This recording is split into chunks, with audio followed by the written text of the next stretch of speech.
اعوذ باللہ من الشیطان الرجیم بسم اللہ الرحمن الرحیم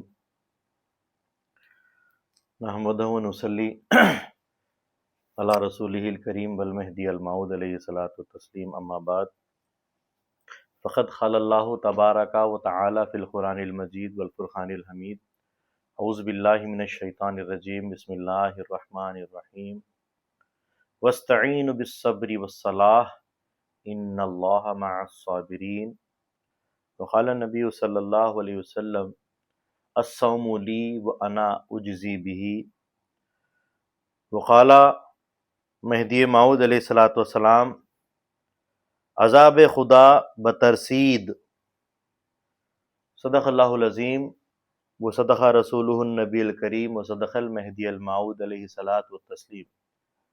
ساری تعریف، ساری حمد و ثنا، ساری اچھائیاں، ساری بڑائیاں اس خدائے واحد کے لیے سزاوار ہے جو رب العالمین ہے۔ وہی اول ہے، وہی آخر ہے، وہی ظاہر ہے، وہی باطن ہے، وہی ایک ہے، اس کا کوئی شریک نہیں۔ وہ جسے چاہتا ہے عزت دیتا ہے، وہ جسے چاہتا ہے ذلت دیتا ہے، وہ جسے چاہتا ہے اس کو زندہ کر دیتا ہے، وہ جسے چاہتا ہے اسے مردہ کر دیتا ہے۔ وہی ہے جو دن میں سے رات کو نکالتا ہے، وہی ہے جو رات میں سے دن کو نکالتا ہے۔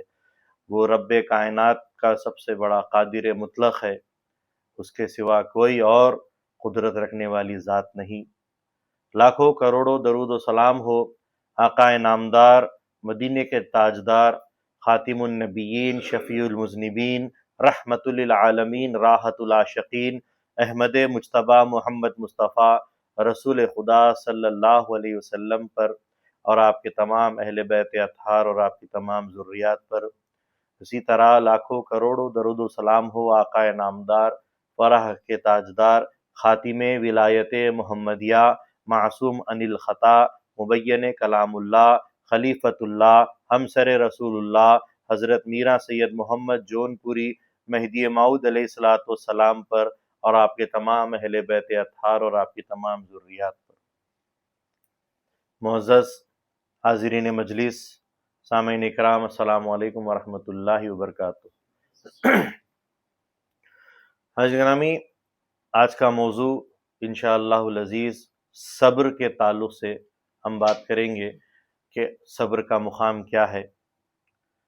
علامہ علمی کہتے ہیں کہ 10 سال میں لفظوں کو بٹھانا آیا، نہ جانے معانی میں اثر کب آئے۔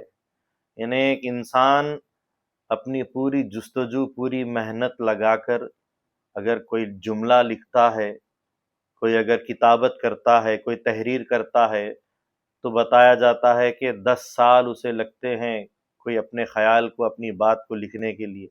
اب وہ جب لکھ دیتا ہے لکھنے والا، لیکن سمجھنے والے کو پھر اس کے معنی، اس کے حقائق سمجھ میں آنے کے لیے کتنا وقت لگتا ہے، پھر یہ اللہ بہتر جانتا ہے۔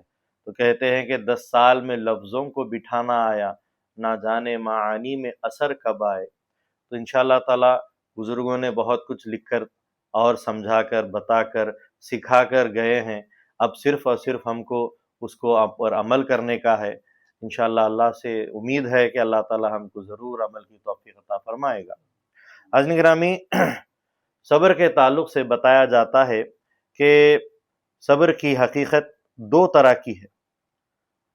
ایک صبر اس کو بولتے ہیں جو مصیبت، حادثات پر جو آپ کے اوپر پیش آتے ہیں، اس پر جو انسان صبر کرتا ہے، ایک صبر وہ ہوتا ہے۔ انسان کے اوپر کوئی مصیبت آ گئی، کوئی عذاب آ گیا، کوئی حادثہ آ گیا، کوئی ایکسیڈنٹ آ گیا، تو کوئی بلا آ گئی، تو یہ بھی ان حادثات کے اوپر جب وہ صبر کرتا ہے، اس کو بھی صبر کرتے ہیں۔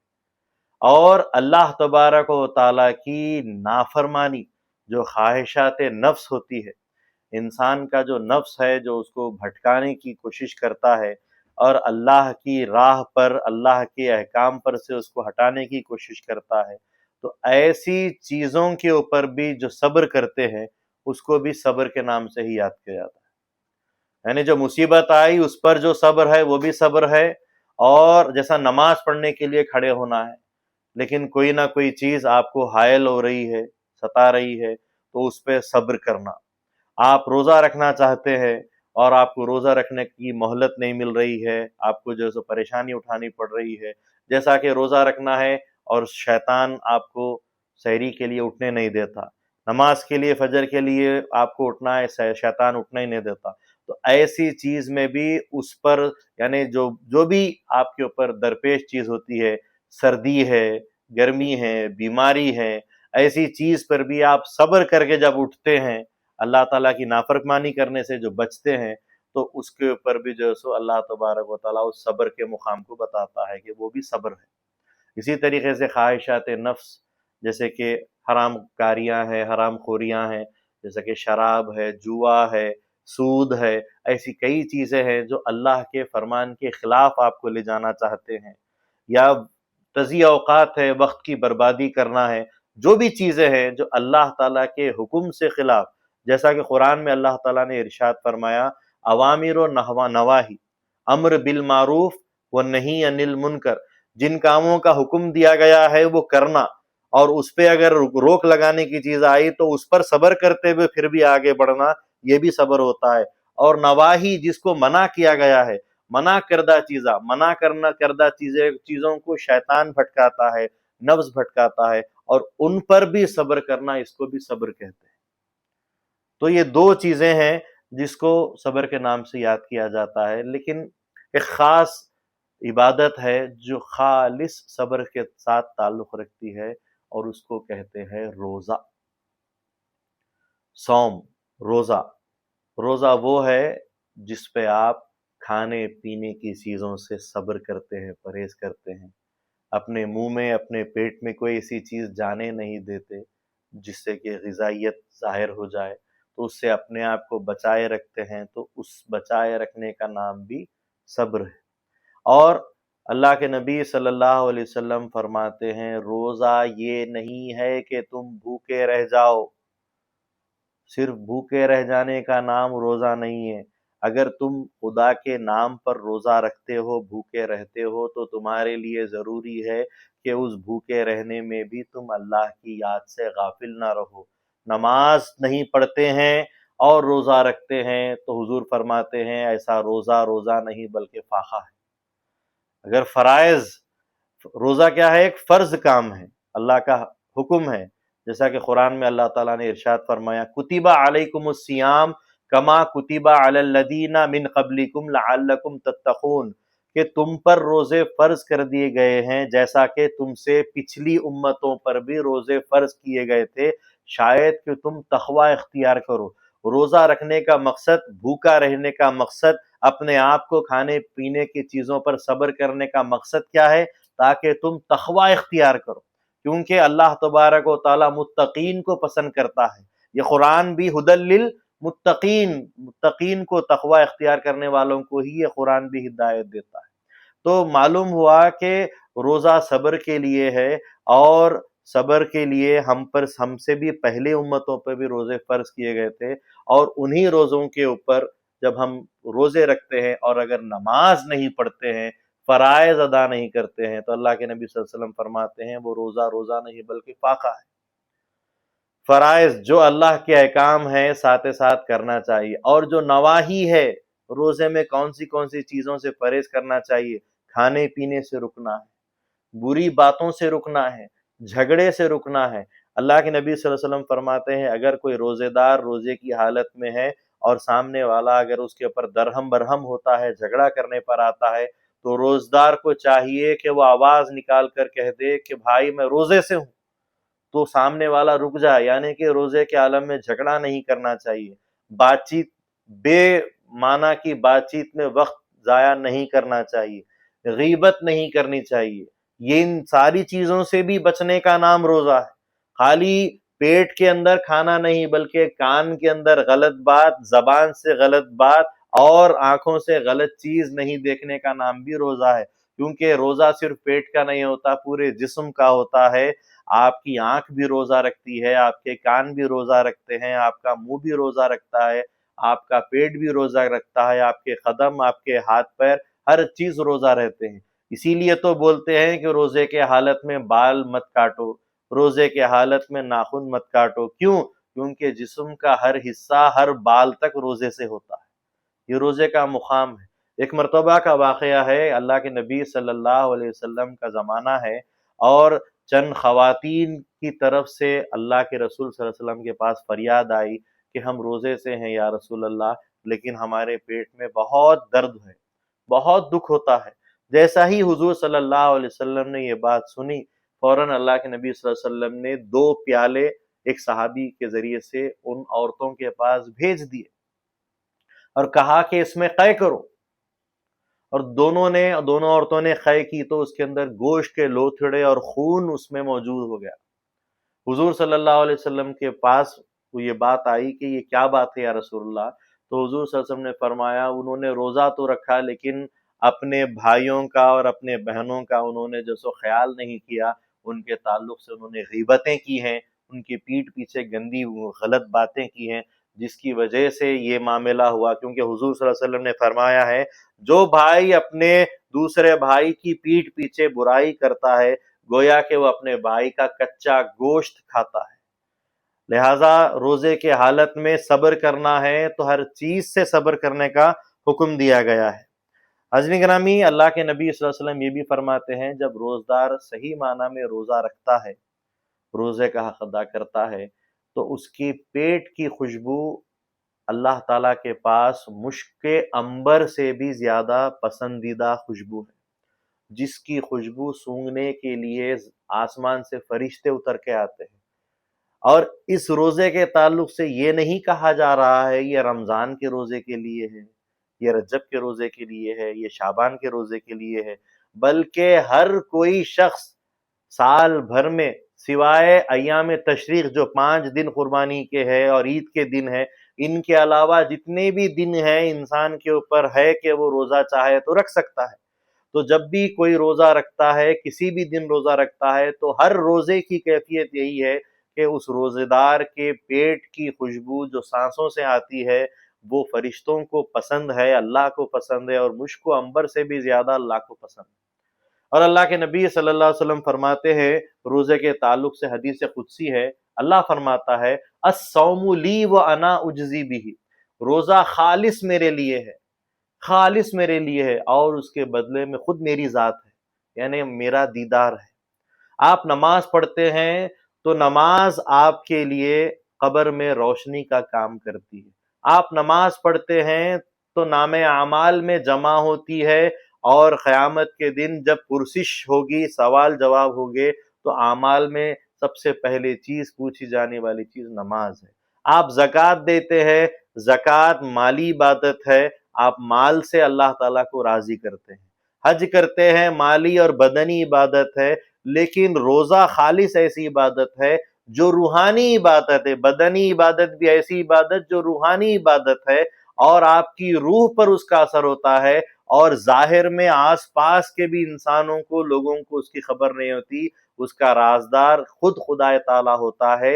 اسی لیے اللہ تعالیٰ فرماتا ہے الصوم لی وانا اجزی بہ، روزہ خالص میرے لیے ہے اور میں ہی اس کے بدلے میں ہوں۔ یہ روزہ دار کا مقام ہے۔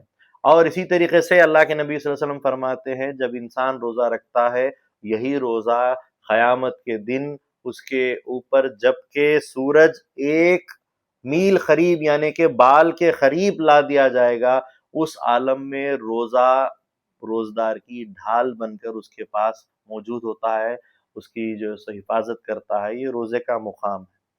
حاضرین گرامی، اب ہم کو معلوم ہوا کہ یہ روزہ ہے، روزے کی ہی ایک صورت ہوتی ہے، اس کو کہتے ہیں فاقہ۔ ایک ہوتا ہے روزہ، اور جس کے شروع میں وقت کیا مقرر تھا؟ شروع میں وقت مقرر تھا فجر کی نماز سے پہلے سحری ہوتی ہے، وہاں سے روزہ شروع ہوتا ہے، اور مغرب کی نماز پر روزہ ختم ہوتا ہے۔ یہ وقت ابھی کا ہے۔ پہلے وقت کیسا تھا کہ عشاء کی اذان سے روزہ شروع ہو جاتا تھا، عشاء کی اذان ہوتے ہی کھانا پینا بند، روزہ شروع ہو جاتا تھا، اور پھر روزہ چلتا تھا پوری رات، پوری سحر، فجر، ظہر، عصر، مغرب کی اذان کے وقت روزہ کھلتا تھا۔ کھانے پینے کا وقت صرف اتنا تھا کہ مغرب سے عشاء کے بیچ، اتنا ہی وقت کھانے کی اجازت تھی، اور باقی کا پورا وقت روزے کی حالت میں رہا کرتے تھے صحابہ۔ اور ایک مرتبہ ایسا ہوا کہ ایک صحابی رسول صلی اللہ علیہ وسلم اپنی بیوی کے ساتھ رہے، اور ان کے ساتھ رہنے میں دیری ہو گئی، اور دیری ہونے کی وجہ سے عشاء کی نماز کا وقت قریب ہو گیا، اور ان کو نیند لگ گئی، اور جنابت کی حالت میں ایسی ہی دیر ہو گئی، تو ان کو بڑا غم ہوا، اور اس پر اللہ تعالیٰ کی طرف سے فرمان نازل ہوا کہ تمہارے لیے روزوں کے دنوں میں اجازت ہے کہ تم رات بھر کھاؤ اور اپنی بیوی کے ساتھ، بیویوں کے ساتھ رہو، تمام مومنوں کی اجازت ہے، لیکن صرف رات کی حد تک، باقی دن میں روزہ رکھو۔ تو حکم بدل دیا گیا۔ اس کے بعد سے سحری سے روزہ شروع ہوا، تو پھر مغرب تک چلا، اور رات بھر کھاؤ پیو سو جو کرتے کرو، یہ ایک اجازت ملی، ورنہ تو روزہ پہلے سے اتنا بڑا روزہ ہوتا تھا۔ تو یہ روزے کی حقیقت۔ اب ایک ہوتا ہے روزہ، ایک ہوتا ہے فاقہ۔ فاقہ کس کو بولتے ہیں؟ کہ اگر کھانا پینا موجود نہیں ہے تو صرف پانی پہ گزارا ہو، کوئی اناج موجود نہ ہو، اس کو بولتے ہیں فاقہ۔ اولیاء اور صوفیوں کی اصطلاح میں فاقہ ایک دن پورا گزر گیا، کھانے کو کچھ نہ رہے سوائے پانی کے، تو ایک فاقہ ہوتا ہے۔ ایک روایت میں پورا دن مکمل ہونے کے بعد پہلا فاقہ پڑتا ہے، یعنی کہ آج ہی صبح ہوئی ہے اور صبح سے شام تک کچھ نہیں ملا تو فاقہ نہیں ہوا، ابھی ایک دن پورا گزرنا، اس کے بعد دوسرے دن سے پہلا فاقہ شروع ہوا۔ اولیاء کی اصطلاح میں اس کو فاقہ بولتے ہیں۔ کچھ اولیاء کی اصطلاح میں تین دن مسلسل کھانے پینے کو کچھ نہ رہے، اور اس کے بعد جو ہے سو فاقہ پہلا شروع ہوتا ہے۔ پہلا فاقہ 3 دن کے بعد پہلا فاقہ ہوتا ہے۔ حضرت مولا کائنات مولا علی مشکل کشا شیر خدا اسد اللہ الغالب رضی اللہ تعالیٰ عنہ فرماتے ہیں کہ فاقہ اس کو نہیں بولتے، کھانا نہیں ہے اور تم بھوکے ہو، بلکہ فاقہ اس کو بولتے ہیں کھانا موجود ہو اور دوسروں کو کھلا کر بھوکے رہ جائیں، اس کو فاقہ بولتے ہیں۔ کیا اصطلاح ہوئی دیکھیے مولا علی کی، کہ کھانا موجود ہوتے ہوئے دوسرے حقداروں کے پیٹ کو بھر دو اور خود بھوکے رہو۔ یہی مولا علی کی شان رہی ہے کہ آپ کے گھر آپ کے بچے بیمار تھے، تو دونوں میاں بیوی، بی بی فاطمہ خاتون جنت رضی اللہ تعالی عنہا اور مولا علی رضی اللہ تعالی عنہ، دونوں نے ارادہ کیا ہم 3 دن کا روزہ رکھتے ہیں، اور نیت کرتے ہیں کہ باری تعالیٰ اس روزے کے ثواب میں ہمارے بچوں کی بیماری کو دور کر دے۔ اور یہ نیت کرتے ہوئے انہوں نے روزہ رکھا۔ ہوا کیا، صبح کے وقت حضرت مولا علی کام پر چلے گئے، رات میں کچھ جو آئی تو اس کا جو سو آٹا بنا کر بی بی کو کہا کہ روٹی بناؤ، روزہ کھولیں گے۔ روٹی بننی ہی تھی کہ ایک سائل دروازے پہ آ جاتا ہے کہ اللہ کے نام پہ دو، تو فوراً مولا علی نے جتنی روٹیاں تھی بنی تھی سب کی سب دے دی، اور آپ نے اللہ پر جو سو نگاہ رکھی۔ تو کیا ہے، کھانا موجود ہے لیکن اس کے باوجود دوسروں کو دے کر بھوکے رہنے کا نام آپ نے کیا؟ ایک دن ایسا، 2 دن بھی ایسا ہی ہوا، تیسرے دن بھی سائل آ گیا، 3 دن مسلسل پیدر پر صوم وصال رکھا، مسلسل روزے پہ روزہ، یعنی کہ افطار کے بغیر جو روزے پہ روزہ رکھا جاتا ہے، جیسا کہ امامنا مہدی موعود علیہ السلام نے بھی مقام دانا پور میں جب میاں بھیک رضی اللہ تعالیٰ عنہ کے ہاتھوں کرامت ہو گئی کہ جب فتوح آئی، آپ بازار گئے اور وہاں پر جب خریدنے لگے تو دکانیں بند، پتا چلا کہ حاکم کا بیٹا مر گیا ہے، تو آپ نے کہا وہ تو زندہ ہے، تو اٹھ کر بیٹھ گیا، قم باذن اللہ، اللہ کے نام سے اٹھ کر بیٹھ جا کہہ دیا، تو وہ اٹھ کر بیٹھ گیا، تو سارے کے سارے لوگ آپ کو بھگوان دیوتا بولتے ہوئے پیچھے بھاگنے لگے۔ حضرت دوڑتے ہوئے مہدی موعود علیہ السلام کے پاس آئے، سارا واقعہ سنایا، موعود نے ان کو جو سو درہم برہم ہوئے کہ آپ نے ایسا کیوں کیا، اس کے بعد ان کو اپنے پیچھے کھڑا کر دیا۔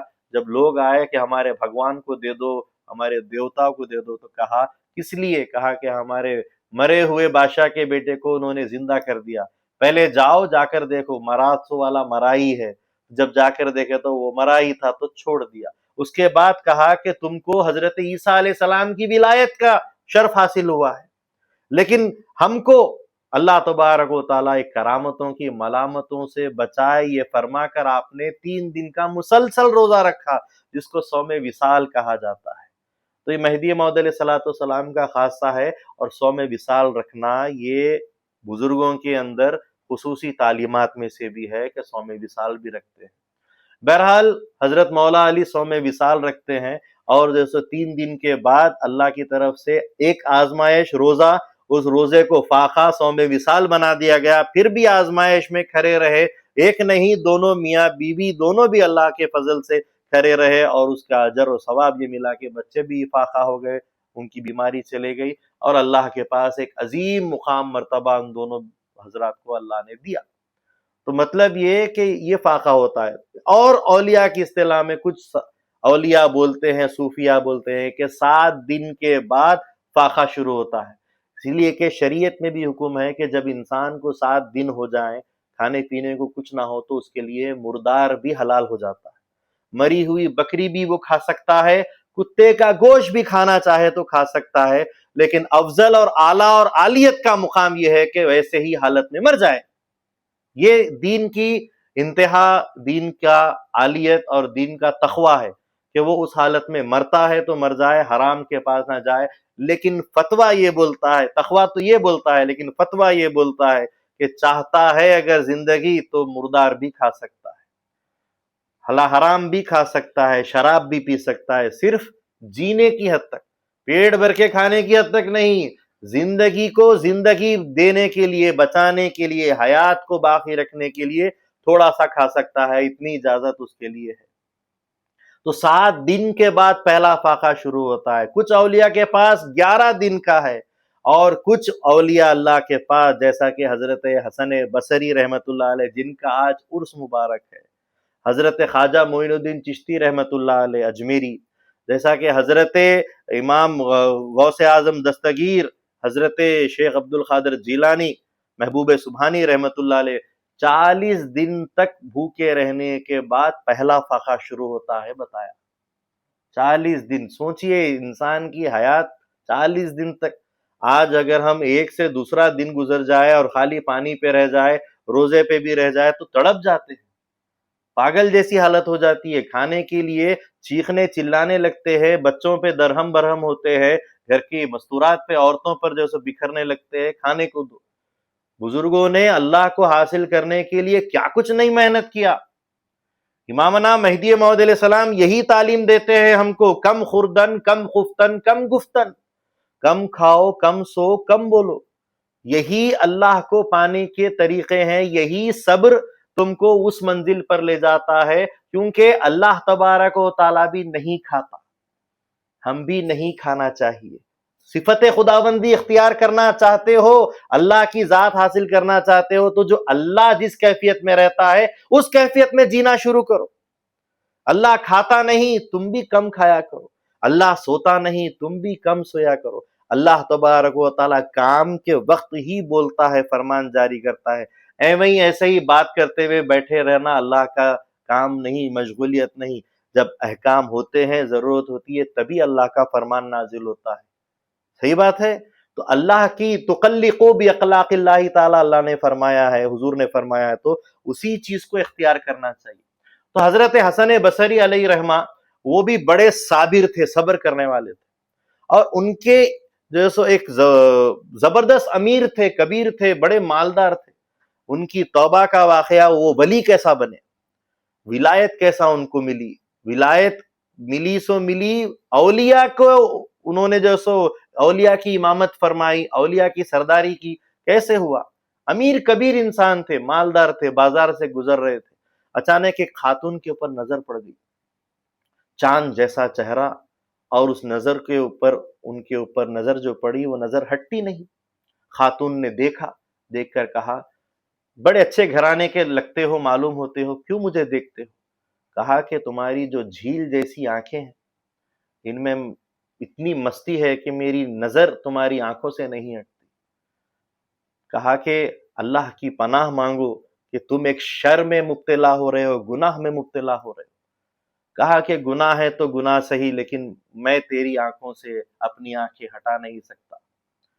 بی بی نے فوراً پردہ کیا، اور اندر چلی گئی، اور جانے کے بعد اپنی ایک خادمہ کو ایک تشت دے کر کہا کہ وہ جو صاحب وہاں پر کھڑے ہیں، یہ جو میں جو چیز دینے جا رہی ہوں یہ صاحب کو دے دینا۔ یہ کہنے کے بعد ایک چیز اس میں رکھی اور وہ صاحب کو بھجوا دی۔ وہ صاحب کے پاس جیسے خادمہ گئی، انہوں نے کہا کہ وہ خاتون جن کو آپ دیکھ رہے تھے انہوں نے کچھ چیز بھیجی ہے آپ کو۔ جیسے ہی وہ اٹھائے تو 2 آنکھیں رکھی ہوئی ہے اور ایک اس کے ساتھ پرچی رکھی ہوئی ہے کہ جن آنکھوں سے ایک مرد کو میں بھٹکا رہی ہوں، اللہ ان آنکھوں کو جو ہے سو میں قربان کر دیتی ہوں۔ ایسی آنکھیں مجھے نہیں چاہیے کہ ایک مرد کو دین سے اور خدا کی طرف سے میں گناہگار کر کے بھٹکا دوں، اس لیے میں نے اپنی آنکھیں نکال کر دے دی۔ جیسے ہی یہ دیکھا اور یہ پڑھا تو حضرت حسن بصری رحمۃ اللہ علیہ نیچے سے اوپر تک تڑپ کے رہ گئے۔ اس کے بعد فوراً جو ہے سو معلومات کرتے ہوئے گئے اور توبہ کرے۔ اس کے بعد بولے کہ میں اس خاتون سے ملنا چاہتا ہوں، تو اس کے گھر گئے تو معلوم ہوا کہ وہ خاتون کا تو انتقال ہو گیا ہے، کہ آنکھ نکالنے کے بعد اتنا خون بہا کہ ان خون بہ جانے کی وجہ سے خاتون کا انتقال ہو گیا۔ تو اتنی توبہ کی کہ روتے رہے، اللہ کی یاد میں رہے اور روتے رہے کہ میری وجہ سے، میرے گناہ کی وجہ سے ایک جان بغیر کسی حق کے چلی گئی، بغیر کسی وجہ کے میں نے ایک جان لے لی اور میں کتنا بڑا گناہ کر دیا ہوں۔ روتے رہے۔ اس کے بعد روتے رہتے ان کو پھر اللہ تبارک و تعالیٰ کی طرف سے عطایات ہوئے، صحبتیں ملی، بزرگوں کی صحبتیں ملی، تابعین کی صحبتیں ملی، بڑے بڑے بزرگوں کی صحبتیں ملی، امام جعفر صادق کے جو ساتھ رہے، اہل بیت اطہار میں حضرت امام باقر، امام محمد باقر، حضرت زین العابدین رضی اللہ تعالیٰ عنہ کے پوترے کے ساتھ صحبت میں رہے اور ان سے فیض حاصل کیا، تربیت حاصل کی، مریدی حاصل کی، آگے بڑھتے رہے۔ ایسے تابعین کے ساتھ حاصل تعلیمات لینے کے بعد ایک مقام پر پہنچے کہ وہ واعظ بیان کرتے تھے۔ حضرت امام حسن بصری رحمۃ اللہ علیہ جب بیان کرتے تو لوگوں کو جذبہ آ جاتا اور لوگ اپنے جذبے میں اپنے آپ کو کھو دیتے، ایسا بیان ہوتا تھا۔ تو ایک مرتبہ حضرت رابعہ بصریہ آپ کا بیان سننے کے لیے آئی، تو بیان سن کے اتنا متاثر ہوئی کہ آپ سے علاقہ، آپ سے مرید ہو گئی۔ اس کے بعد جب آپ آتی تو حسن بصری رحمۃ اللہ علیہ کے بیان کا عالم بدل جاتا، بہت زبردست بیان کرتے۔ اور جب آپ نہیں آتی تو معمولی بیان کرتے، تو لوگوں نے پوچھا کہ حضرت ہم بھی تو انسان ہیں، ہم بھی تو لوگ ہیں، جب ہم رہتے ہیں تو بیان معمولی ہوتا ہے، لیکن جب بی بی آتی ہیں تو بیان میں جوش، جذبہ، ولولہ بہت زبردست ہو جاتا ہے۔ کہا کہ میں جانوروں کے سامنے کیا بیان کروں، وہ انسان ہے، وہ حقیقت کو جاننے والی خاتون ہے، وہ ولیہ ہیں، وہ قلندروں میں سے عادی قلندر ہیں، اس کا مقام کچھ اور ہے۔ وہ شخصیت ہے کہ جب وہ حج کے لیے گئی تو کعبہ اس کے استقبال کے لیے گیا۔ وہ رابعہ ہے، جب وہ آتی ہے تو اس کے بیان کا عالم الگ ہوتا ہے۔ تو ایک بار معلوم پتا چلا کہ بی بی رابعہ بیمار ہے، رابعہ بصری رحمۃ اللہ علیہ بیمار ہے۔ مرشد کو اطلاع دی گئی، حسن بصری رحمۃ اللہ علیہ کو۔ انہوں نے اپنے خادم حضرت ابراہیم ادہم رحمۃ اللہ علیہ کے ساتھ مل کر گئے، چلو ذرا بی بی کی مزاج پرسی، مریدہ جب اس معیار کی ہے تو مرشد بھی خواہش رکھتے ہیں ان سے ملاقات کرنا، تو جاتے ہیں ملنے کے لیے گئے، ملاقات کی۔ بی بی پردے میں ہے، آپ پردے کے پیچھے بیٹھے ہوئے ہیں۔ کہا بی بی کیسی ہو؟ کہا کہ اللہ کا شکر ہے۔ کچھ باتیں ہوئی، اس کے بعد بی بی نے کہا میرا ایک سوال ہے۔ مرشد نے کہا کہ پوچھو۔ بولے اللہ تبارک و تعالیٰ کے عشق میں سب سے زیادہ سچا کون ہے؟ بات ہماری شروع ہوئی تھی صبر کے اوپر، صبر سے بات چل رہی ہے کہ روزہ رکھتے ہیں صبر، فاقہ بھی ہوتا ہے صبر، تو بات شروع ہوئی تھی صبر کی۔ تو بی بی پوچھتی ہے کہ اللہ تبارک و تعالیٰ کے عشق میں سب سے زیادہ سچا کون ہے؟ تو حضرت نے فرمایا خدا کے عشق میں سب سے زیادہ سچا وہ ہے۔ پہلے حضرت نے اپنے مرید سے پوچھا، ابراہیم ادہم جو ساتھ میں تھے، بھائی تم بولو۔ انہوں نے کہا کہ اللہ کے عشق میں سب سے زیادہ سچا وہ ہے جو فاقوں میں رہے اور فاقوں پر صبر کرے، فاقوں میں رہے اور فاقوں میں صبر کرے۔ اب ایک منزل ہے جو سمجھ میں آنے والی منزل ہے، بات سمجھ میں آ رہی ہے نا آرام سے؟ اس کے بعد بی بی نے کہا کہ نہیں، وہ شخص اللہ کی جو سو اللہ کا عاشق نہیں ہو سکتا، وہ سچا عاشق نہیں ہے۔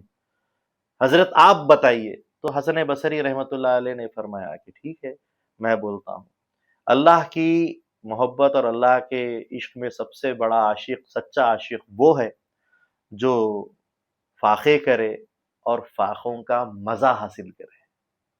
ایک منزل آگے کی بات، فاقوں پہ صبر کرنا تو صبر تو ہوتا ہے، لیکن جو عاشق خدا ہوتا ہے ہر فاقے میں ایک ایک مزہ لیتا ہے۔ مولا علی فرماتے ہیں جب حقیقی مومن بھوکا ہوتا ہے تو اس کے اندر ایک اور شیر کی طاقت پیدا ہوتی ہے، یہ مولا علی کا فرمان ہے، کیونکہ اس کا جسم کمزور ہوتا ہے لیکن اس کی روح میں طاقت بڑھتی جاتی ہے۔ وہی طاقت تو مولا علی میں تھی کہ جو خیبر کا دروازہ ایک ہاتھ سے اکھاڑ کر پھینک دیا، جس دروازے کو 200 صحابہ نہیں اٹھا سکے، جنبش تک نہیں دے سکے، اس دروازے کو ایک ہاتھ سے اکھاڑ کر پھینک دیا۔ وہ کون سی طاقت تھی؟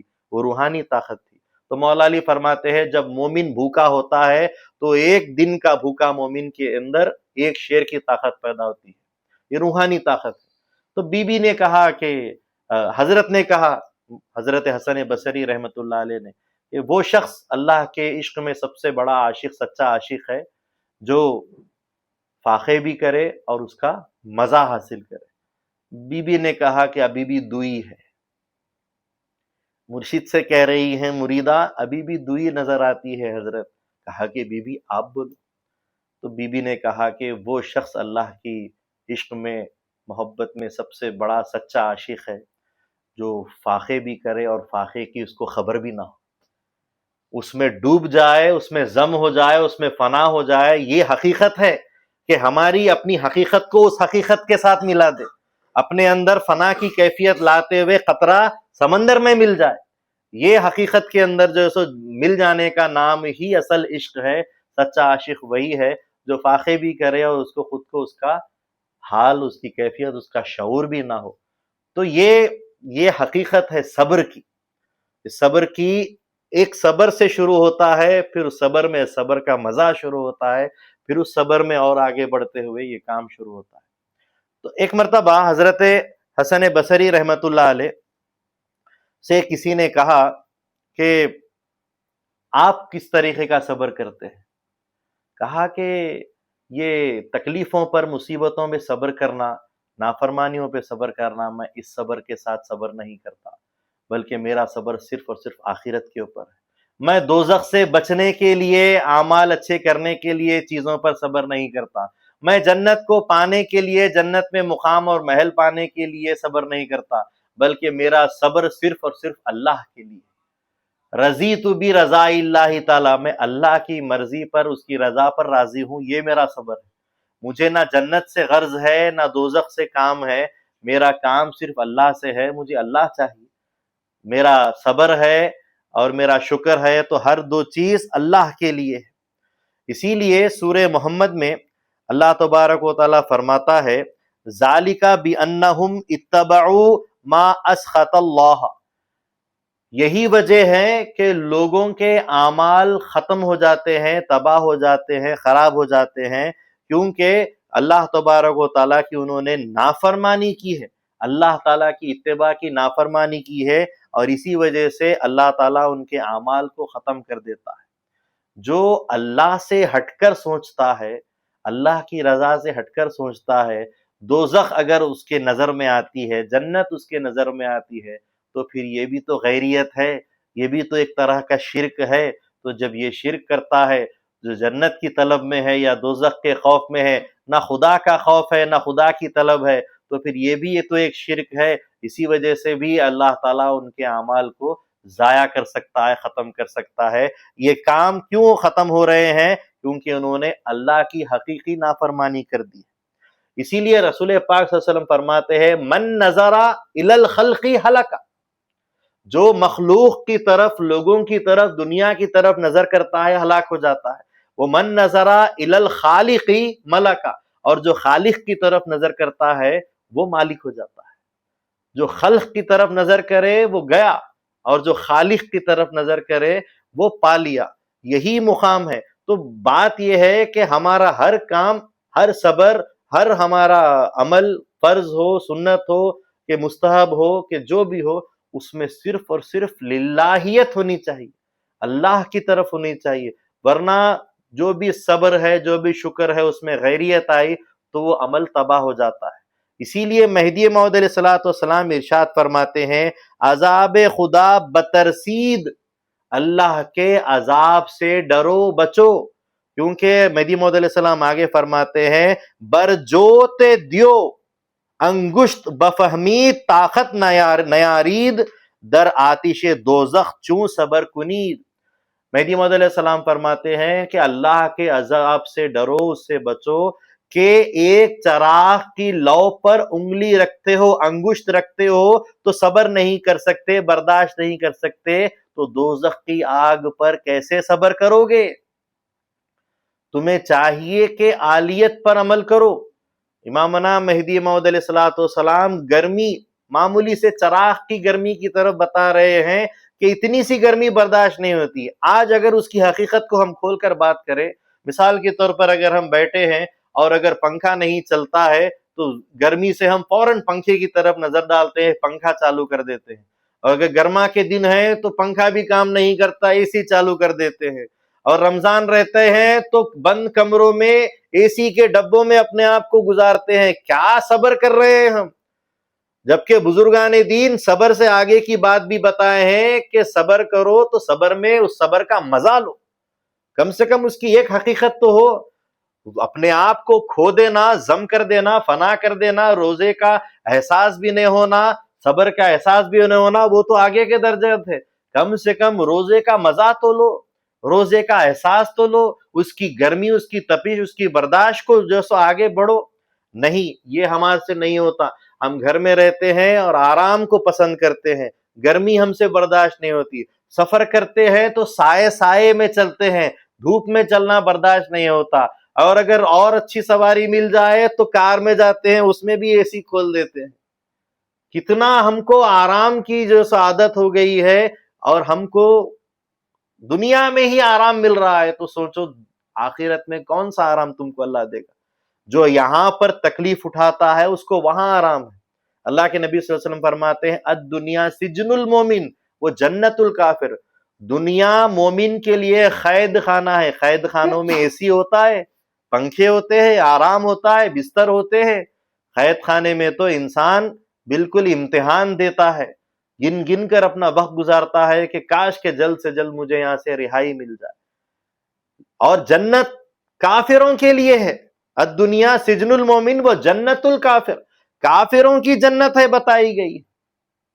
حضرت مالک بن دینار رحمت اللہ علیہ حضرت حسن بصری رحمت اللہ علیہ کے مرید، خاص مرید، تو امام مالک بن دینار صبر کے تعلق سے بتا رہا ہوں کہ کیسا صبر کرتے تھے۔ ایک مرتبہ بازار سے جا رہے ہیں اور بہترین انجیر نظر آئے، تازے تازے انجیر نظر آئے، کہا کہ من ہوتا ہے کہ انجیر کھاؤں، لہٰذا فوراً دکاندار کے پاس گئے اور بولنے لگے مجھے انجیر دے دو۔ کہا کہ اس کے بدلے میں کیا دو گے؟ کہا کہ بدلے میں کیا دوں گا؟ بولے میرے پاس جوتیاں ہیں، یہ جوتیاں لے لو، اور اس کے بدلے میں جتنے انجیر آئے مجھے دے دو، میں انجیر کھانے کی خواہش کرتا ہوں۔ کیا بات ہو رہی ہے کہ خواہش پر بھی صبر کرنا چاہیے، نفس کے اوپر صبر کرنا چاہیے، مصیبت پر صبر کرنا چاہیے، آزمائشوں پر صبر کرنا چاہیے، اور صبر میں بھی صرف اللہ کی طرف نظر ہونی چاہیے۔ صبر میں یہ نہیں کہ جنت کے لیے صبر کر رہے ہیں، دوزخ کی وجہ سے صبر کر رہے ہیں، بلکہ خالص اللہ کے لیے صبر ہونا چاہیے۔ اتنے میں اس نے کہا کہ یہ جوتیاں تو ٹوٹی ہوئی ہیں، پھٹی ہوئی ہیں، ان کے بدلے میں انجیر نہیں ملیں گے۔ کہا کہ ٹھیک ہے، کوئی بات نہیں۔ انہوں نے جوتیاں پہن لی اور آگے چلے گئے۔ لوگوں نے کہا کہ وہ شخص، وہ بزرگ کیا مانگ رہے تھے؟ کہا کہ انجیر مانگ رہے تھے، لیکن ان کے پاس پیسے نہیں تھے۔ کہا کہ بھلے انسان، جانتے ہو وہ کون ہے؟ وہ حسن بصری رحمت اللہ علیہ کے خلیفہ ہیں، وہ ان کے مرید خلیفہ ہیں، مالک بن دینار ہیں، جن سے کئی روایتیں ہیں۔ آج کیرلا میں کاسرگوڑ میں ان کا جو مقبرہ ہے، وہ ایک پوری یونیورسٹی ان کے نام پر چل رہی ہے کیرلا کے اندر۔ بندہ بھی جا کر آیا ہے 2 مرتبہ، مالک بن دینار رحمت اللہ علیہ۔ اتنی بڑی زمین ہے آج ان کے نام سے، پورے لوگ مانتے ہیں، اتنی بڑی شخصیت۔ تو کہا کہ وہ اتنی بڑی شخصیت امام حسن بصری رحمت اللہ علیہ کے مرید اور خلیفہ ہے، اور تم نے ان کو ایسے ہی خالی ہاتھ بھیج دیا؟ کہا کہ مجھے خبر نہیں، پتہ نہیں کہ وہ مالک بن دینار. کہا کہ کچھ بھی کرو، راضی کرو. فوراً سے ایک ٹوکرا اپنے ایک غلام کے سر پہ رکھا اور کہا کہ اگر یہ انجیر کا ٹوکرا حضرت تجھ سے قبول کر لیے تو تو آزاد. فوراً وہ ٹوکرا لے کے بھاگتے ہوئے گیا. حضرت یہ قبول کر لیجئے، یہ قبول کر لیجئے. کہا کہ اب مجھے حاجت نہیں، اب مجھے ضرورت نہیں ہے، میں نے صبر کو پکڑ لیا ہے، میں نے صبر کو پکڑ لیا. کہا کہ حضرت قبول کر لیجئے، اگر آپ قبول کریں گے تو اس میں میری آزادی چھپی ہوئی ہے. کہا کہ ایک منزل میں اس سے آگے بڑھ چکا ہوں، اب میں آگے قدم رکھ چکا ہوں، آگے بڑھ چکا ہوں، میرا نفس بھی آگے بڑھ گیا ہے اور میرا جو سو خواہش بھی آگے بڑھ گئی ہے. میں صبر کا دامن تھام چکا ہوں، اب میں اس کو نہیں لے سکتا. اگرچہ کہ اس کے اندر تیری آزادی ہے، لیکن اب اس میں میرے لیے عذاب ہے. کہا اب میرے لیے اس میں عذاب ہے، میں قبول نہیں کر سکتا، میں صبر کرتا ہوں اور آگے چلے. لاکھوں مرید تھے ان کے، لاکھوں. مالک بن دینار کے، ان کے مرشد تو حسن بصری رحمت اللہ علیہ، ان کے خلیفے کے لاکھوں مرید تھے. جب انتقال کا وقت آیا مالک بن دینار کا تو وہ بستر پر لیٹے ہوئے ہیں اور اچانک سے اٹھے اور اٹھ کے بولے کہ مجھے خواہش ہوتی ہے کہ میں دودھ میں گھی ڈال کر ڈوا بنا کر سرید بنا کر پیوں. سرید جو دودھ کے اندر تھوڑا سا پاؤڈر وغیرہ ڈال کے آٹے کا گھی ڈال کے بنا کر پیتے ہیں گرم کے، اس کو سرید بولتے ہیں. تو اس کو اپنی ہندوستانی زبان میں ڈوا بولتے، گجراتی زبان میں. تو ڈوا بنا کر پینا چاہتا ہوں، مجھے سرید بنا کر دو. تو کہا کہ ابھی لاتے ہیں. فوراً سے ایک مرید نے سرید بنا کر، اور مجمع بھرا ہوا ہے، حضرت کا آخری وقت چل رہا ہے، بستر مرگ پہ ہیں. اور اچانک جب پیالہ ہاتھ میں لیا تو انہوں نے کہا اے مالک بن دینار، اتنے سال تو نے صبر کیا اور اب مرتے وقت آخری سانسوں میں صبر ٹوٹتا ہے. یہ خود سے خود بات کر رہے ہیں، اپنے نفس سے، بزرگاں اپنے نفس سے بات کرتے تھے. فوراً وہ پیالہ بازو رکھا اور اپنے سینے کے اوپر ہاتھ مارتے ہوئے کہا اے مالک بن دینار، صبر کر، صبر کر، صبر کر، اور بولتے ہوئے انتقال ہو گیا. ایسا صبر تھا دیکھیے آپ. یہ صبر آج ہمارے پاس نہیں ہے، قوت برداشت ہمارے پاس نہیں ہے. کوئی بولتا ہے تو ترنت پلٹ کر بول دیتے ہیں، کوئی چیز اگر دکھتی ہے ترنت پلٹ کر جا کر خرید لیتے ہیں. کسی چیز پر نہ گھر میں بچوں کے اندر صبر ہے، نہ عورتوں میں صبر ہے، نہ آدمی بھی صبر ہے. اور دنیا کو جماتے جا رہے ہیں. وقتیہ دنیا ہے لیکن دنیا کو جماتے جا رہے ہیں. جوتوں کی الماریاں بنے ہوئے ہیں، دیکھ رہے ہیں آپ، جوتوں کی الماری پہلی بار دیکھا میں. تو ایک مثال کے طور پر بتا رہا ہوں کہ کس طریقے سے دنیا ہمارے پاس گر گئی ہے اور ہمارے بزرگان دین کیسا ہر چیز پر صبر کرتے ہوئے آگے بڑھے ہیں. یہ ہم کو سبق ہے. حضرت بندگی میاں شاہ خود میر صدیق ولایت رضی اللہ تعالیٰ عنہ کے یہاں جب تشریف حق رضی اللہ تعالیٰ عنہ پیدا ہوئے تو اس وقت آپ کے پاس دائرے میں جلانے کے لیے تیل تک نہیں. فرزند کا چہرہ دیکھ کر نام رکھنا ہے تو اپنے دامن کو گھاس میں چخمخ دو پتھر سے ٹکرا کر آگ لگاتے ہیں، اپنے دامن کو جلا کر فرزند کا چہرہ دیکھتے ہیں اور بولتے ہیں اس کا نام تشریف اللہ رکھنا، سید شریف تشریف اللہ رکھنا. جبکہ 3 لاکھ مرید تھے بندگی میاں کے اس وقت. دادا حضرت کا ایک بڑا اچھا شعر ہے، دادا حضرت فرماتے ہیں فاقہ دلا سنا ہے شہ خند میر کا. اے دل سنا ہے شاہ خند میر کا فاقہ، فاقہ دلا سنا ہے شہ خند میر کا، فاقہ بھی 3 لاکھ مریدوں کے پیر کا. 3 لاکھ مریدوں کے پیر ہوتے ہوئے آپ فاقوں میں ہیں. ہمارے بزرگوں کی روش فاقہ ہے، ہمارے بزرگوں کا ہتھیار فاقہ ہے، روحانیت کی پہلی منزل فاقہ ہے. ارے فاقے کے لیے پہلے تم روزے میں آؤ، روزے میں نہیں آ رہے تو فاقہ کہاں سے کریں گے؟ اور فاقہ اولیاء نے جو مہدی موعود علیہ السلام سے پہلے کے بزرگان دین ہیں انہوں نے 40 دن کے بعد پہلا فاقہ شروع کیا ہے، وہ فاقہ کہاں سے کریں گے؟ جب تم کو روزے رکھنے کی طاقت نہیں ہے تو فاقہ کہاں سے کریں گے؟ ایک صحابی رسول صلی اللہ علیہ وسلم کے زمانے میں ایک صحابی رسول کو صحابہ نے دیکھا بہت دبلے ہو رہے ہیں، پتلے ہو رہے ہیں، دبلے ہو رہے ہیں. کہا کہ کیا ہو گیا؟ کہا کہ روزہ رکھ رہا ہوں. کب سے روزہ رکھ رہے ہیں؟ کہا کہ جب موقع ملتا ہے روزہ ہی رہتا ہوں. کہا کہ اتنے دبلے ہو گئے ہو، نحیف ہو گئے ہو، کمزور ہو گئے ہو. تو کہا کہ میں نے اللہ کے رسول صلی اللہ علیہ وسلم کو اکثر روزہ رکھتے ہوئے دیکھا ہے، اس لیے میں روزہ رکھتا ہوں۔ کہا کہ اتنے دبلے ہو گئے تو ٹھیک نہیں ہے، تو انہوں نے فرمایا جو گھوڑا سب سے زیادہ دبلا ہوتا ہے وہ دوڑ میں سب سے زیادہ آگے نکل جاتا ہے، فرمایا۔ اتنی پیاری بات بتائی۔ اور آج ہم بالکل کھانے پینے کے اوپر حقیقی مسلمان، حقیقی دنیا دار بن گیا ہے۔ آج دنیا کا سب ساز و سامان، خواہشات اس کے پیچھے لگ گیا ہے، اور اس خواہش کو ضرورت بتا کر آگے بڑھتا ہے۔ یہ ہماری ضرورت ہے جبکہ وہ خواہش ہے۔ اوپر سے پہرن پڑا کے کیا بولتا ہے کہ ضرورت ہے۔ اسی لیے حضرت حسن بصری رحمت اللہ علیہ فرماتے ہیں کہ احب الاعمال علی اخلاص فی الاعمال، سب سے بہترین اعمال وہ ہے جس میں اخلاص آتا ہے۔ جس اعمال میں اخلاص ہے وہی اعمال سب سے زیادہ بہتر ہوتے ہیں۔ اور اسی اخلاص کے لیے آپ ہمیشہ روزے میں رہا کرتے تھے، صبر کیا کرتے تھے۔ اور خالی صبر کر لینے سے کچھ نہیں ہوتا، اس صبر میں جان لگا دینی ہوتی ہے، جذبہ آنا ہوتا ہے، آنکھ میں آنسو آنے ہوتے ہیں۔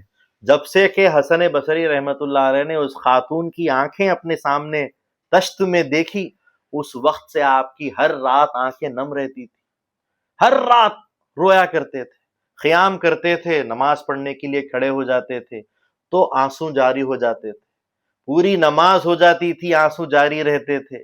آپ پھر ذکر میں بیٹھ جاتے تھے، آنسو جاری رہتے تھے۔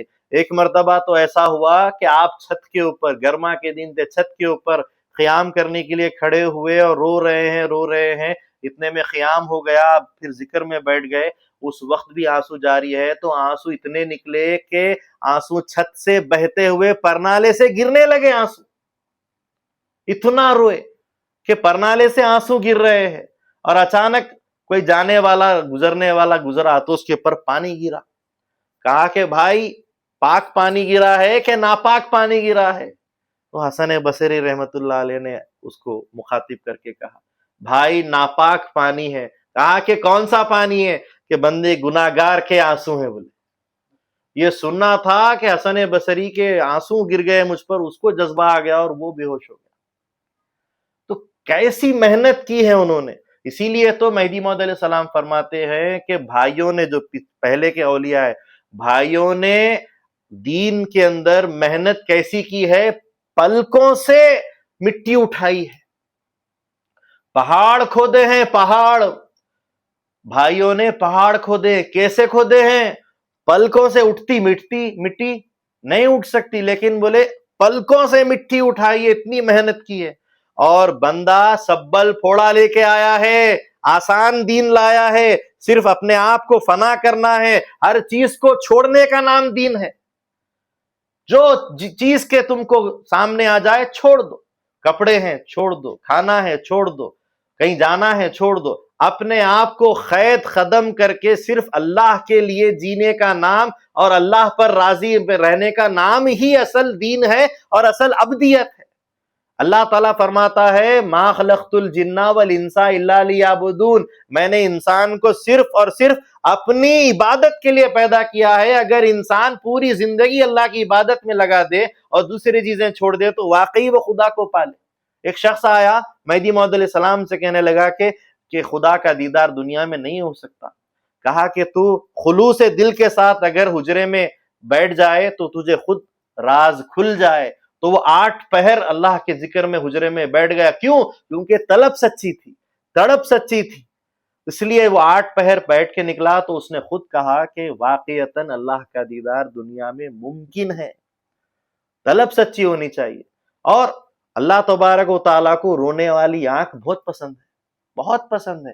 وہ آنکھیں جو حرام سے بچتی ہیں اللہ کو پسند ہے، وہ آنکھیں جو راتوں میں جاگتی ہیں اللہ کے لیے، وہ آنکھیں اللہ کو پسند ہیں۔ وہ آنکھیں جو ہمیشہ روتی رہتی ہیں وہ اللہ کو پسند ہیں۔ اور چند خطرے ایسے ہیں جو اللہ کو بہت پسند ہوتے ہیں۔ پسینے کا خطرہ، جو اللہ کی عبادت میں پسینے کا خطرہ نکلتا ہے وہ اللہ کو پسند ہے۔ خون کا خطرہ جو اللہ کی راہ میں جہاد کرتے ہوئے نکلتا ہے وہ خون کا خطرہ بھی پسند ہے۔ اور وہ آنسو کا خطرہ جو اللہ تعالیٰ کی تڑپ میں، اللہ کی طلب میں نکلتا ہے، وہ آنسو کا خطرہ بھی اللہ تعالیٰ کو پسند ہے۔ جبریل علیہ السلام کا ایک واقعہ بولتے ہوئے، میں زیادہ بہت بول دے رہا ہوں، شاید وقت کا تقاضا ہے کہ بہت زیادہ نہ بولوں، تو جبریل علیہ السلام کا ایک واقعہ بولتے ہوئے بات کو ختم کر دوں گا انشاءاللہ، کہ قیامت کے دن جب دوزخ کو لایا جائے گا، وہ دوزخ جس کی آگ 1000 سال تک سلگائی گئی، دوزخ کی آگ 1000 سال تک سلگائی گئی تو وہ لال ہو گئی، اس کے بعد پھر 1000 سال تک اس کو سلگایا گیا تو وہ سفید ہو گئی، اس کے بعد پھر 1000 سال تک اس کو سلگایا گیا تو وہ کالی ہو گئی۔ ایسی آگ کہ اس کی گرمی یعنی کہ کس حد تک بڑھا دی گئی ہے آپ اندازہ لگائیے۔ تو وہ دوزخ کو جب قیامت کے وقت کھینچ کر زنجیروں سے فرشتے لائیں گے تو اس کی آگ ہر طرف چھلکتی رہے گی، اور اس کو لانے میں جب اس کی آگ بھڑکے گی، چھلکے گی تو باہر گرے گی، اور جیسے ہی آگ اس کے گرے گی پھیلنے لگے گی، تو مومنوں کے پاس جتنے بھی وہاں پر اپنا حساب کتاب دینے والے انسان ہوں گے سب کے پاس وہ آگ بڑھے گی، لیکن مومنوں کے پاس جب آگ بڑھے گی تو جبرائیل علیہ السلام ایک پانی لے کر آئیں گے، اور وہ پانی رسول پاک صلی اللہ علیہ وسلم کے پاس پیش کریں گے، اور حضور صلی اللہ علیہ وسلم وہ پانی چھنکیں گے تو وہ آگ جو بڑھ رہی ہے وہ بجھ جائے گی۔ پوچھا گیا رسول پاک صلی اللہ علیہ وسلم سے، یا رسول اللہ وہ کون سی آگ ہے؟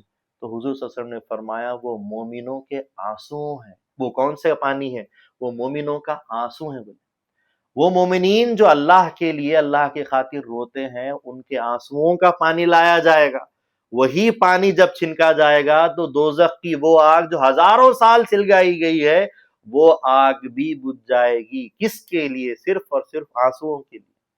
تو ہمیں اللہ کو ہمیشہ یاد کرنا چاہیے، اللہ کی تڑپ رکھنا چاہیے، ایک جذبہ آنا چاہیے خدا کی طرف۔ اگر انسان کی عبادت میں، اس کی جو سو ریاضت میں اگر جذبہ نہیں ہے، شوق نہیں ہے، خدا کا خوف آنا چاہیے، خدا کا شوق آنا چاہیے، فارمیلٹی کی طور پر، قرض کی طور پر ادا کرتے ہیں تو پھر وہ کوئی اس میں مزہ نہیں ہے۔ نظر ہمیشہ اللہ کی طرف ہونی چاہیے۔ بس اس سے زیادہ اور میں کیا بولوں۔